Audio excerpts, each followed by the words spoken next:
Welcome to সস্তাবাজার.in।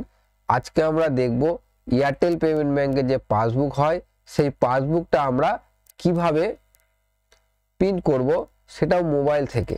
এর আগে mobile থেকে প্রিন্ট করার সময় যেটা সমস্যা হচ্ছিল, আমাদের ফটোটা আপলোড করা যাচ্ছিল না, কারণ ফটোটা 100 কেবির উপরে আপলোড নিচ্ছিল না। এখন সেই সমস্যাটা ফিক্সড করে দেওয়া হয়েছে। এখনকার আপনি যে কোনো ফরম্যাটের ফটো, সেটা জেপিজি হোক বা জেপিইজি হোক বা পিএনজি হোক, যে কোনো ফরম্যাটের ফটো আপনি এখানে আপলোড করতে পারবেন এবং যে কোনো সাইজের ফটো আপনি আপলোড করতে পারবেন। জাস্ট ফটোটা চুজ করবেন, চুজ করে আপলোড করে দেবেন, অটোমেটিক কিন্তু আপলোড হয়ে যাবে। তো সব থেকে প্রথমে আপনাকে যেটা করতে হবে, পাসবুক প্রিন্ট করার জন্য আপনাকে আমাদের যে পোর্টালটা আছে সেই পোর্টালে রেজিস্টার করে নিতে হবে। আপনি ডেসক্রিপশনে লিঙ্ক পাবেন, সেখানে ক্লিক করে রেজিস্টার করে নেবেন। রেজিস্টার করার সঙ্গে সঙ্গে একটা মেলও পাবেন, সেই মেলে ক্লিক করে আপনি লগ ইন করে নেবেন। লগ ইন করে নিয়ে সব থেকে প্রথমে আপনার ব্যাংক সিএসপি ডিটেলস অ্যাড করে নেবেন।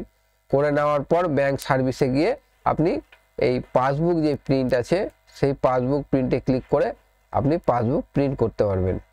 অ্যাড পাসবুকে ক্লিক করবেন, আপনার ব্যাংকটা সিলেক্ট করবেন যে বিসিটি নেওয়া আছে, আর কাস্টমারের ডেটা ফিল করে দেবেন। ফিল করে দেওয়ার সঙ্গে সঙ্গে আপনি এখানে কাস্টমারটাকে দেখতে পাবেন। তারপরে ফটো আপলোডে ক্লিক করবেন। ফটো আপলোডে ক্লিক করে ফটো চুজ করে আপনি ফটোটা আপলোড করে দেবেন। আপলোড হয়ে যাওয়ার সঙ্গে সঙ্গে আপনার পাসবুক রেডি। প্রিন্টে ক্লিক করবেন। প্রিন্টে ক্লিক করলেই আপনি এইভাবে আমাদের পাসবুকটা দেখতে পাবেন, এখান থেকে প্রিন্ট করে নিতে পারবেন। আর মোবাইলে প্রিন্টে ক্লিক করলে আপনার ডাউনলোড হয়ে যাবে, ডাউনলোড থেকে আপনি সরাসরি প্রিন্ট করে নিতে পারবেন।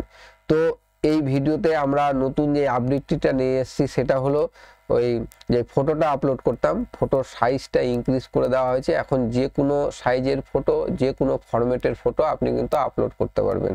তার জন্য পরবর্তী যে আপডেটগুলো আসবে সেই আপডেটগুলোর জন্য আপনি চ্যানেলটা সাবস্ক্রাইব করে রাখুন এবং বেল আইকনে টিক দিয়ে রাখুন, যাতে করে পরবর্তী যে আপডেটগুলো আছে সেগুলো আপনার কাছে মিস না হয়ে যায়। ধন্যবাদ সকলকে।